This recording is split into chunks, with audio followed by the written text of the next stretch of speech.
Hi there, I'm Spencer Campbell of Gila RPGs, and this is Psych of RPGs, or at least the return of Psych of RPGs.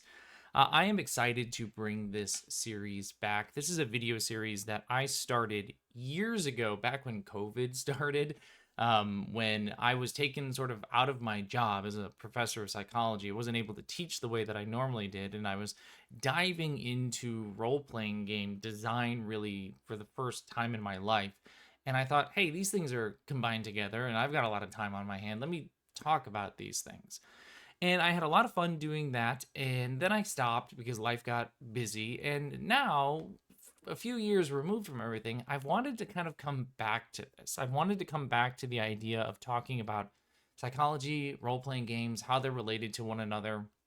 One of the major reasons I'm interested in doing this is because I'm fortunate enough to actually teach a class on psychology of RPGs. It's one of the things that I get to teach at the university that I'm at.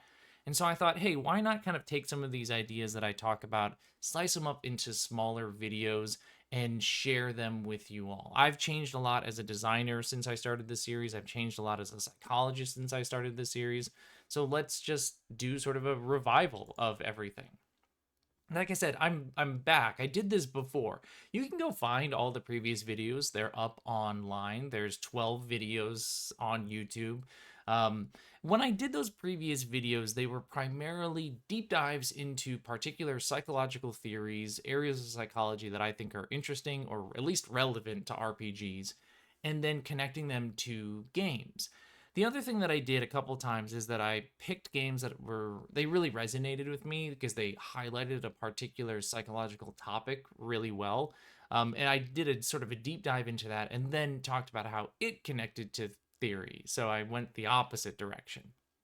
My goal here in bringing this series back in sort of a season two, if you will, is to revitalize some of those older topics, some of the topics that I've talked about before. Let's come back to them. Let's talk about what has changed either from a theory perspective on them or what have I learned as a designer and as a sort of an appreciator of RPGs, and how can I apply those theories to other games or other ways the role playing space can benefit from that. And again, I'd also like to bring in some new stuff, right? I'd like to talk about topics that I didn't get to talk about last time, this time around. Who am I? Like, why am I doing this? What's my qualification for all of this? Well, my name is Spencer Campbell. Like I said, I publish role playing games under the name Gila RPGs. I've been doing that for years now. I've released tons of games. I've been nominated and won awards for it. I know this space. I design things, I run things, I play things. I know role playing games pretty well. I also am a professor of psychology. That's my day job. It's the thing that I do every day. Well, not every day because today starts the as the start of summer break for me, but you get the idea. My day job is to teach people about psychology at the college or university level. Um, I am a I have a PhD in psychology. That's why I'm qualified to talk about this and do this. Specifically, my PhD is in cognitive psychology, which we'll talk about in just a second.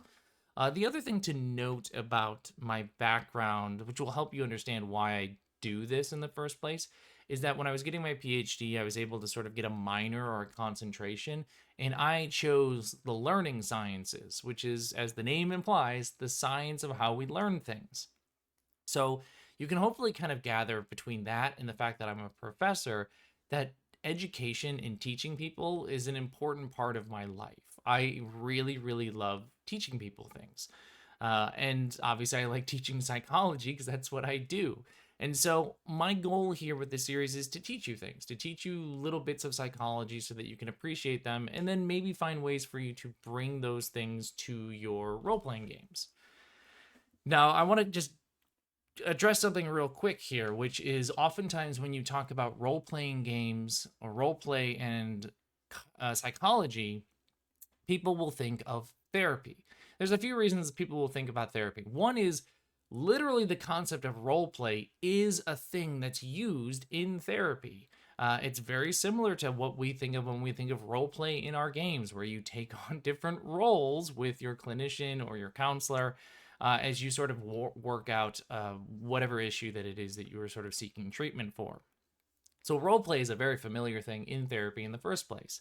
The other thing is that, it's a relatively hot topic of the idea of like using D&D in your role play sessions or in your therapy sessions, or people using role playing games as sort of a substitute for therapy and things like that. The thing I want to talk about or address right away is that I'm not going to talk about any of that in this video series. There's a few reasons why I'm not going to talk about that, but the primary reason is I'm not a therapist.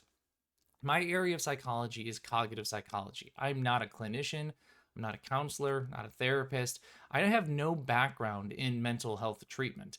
That does make up what a lot of psychologists are, but there's a lot of us that do other things. So, if your first thought when you think of psychology of RPGs is, okay, how can I use this to diagnose my friends, or how I can treat some anxiety issues that I've been dealing with, there's merit to at least the second thing, not the first thing. Don't diagnose your friends. Is the thing is, I just don't do that. I don't have that background. That's not my area of expertise. So I'm not going to speak to how to do that because I don't feel qualified to be able to talk about that. What I do feel qualified to talk about is cognitive psychology. Cognitive psychology is about thinking.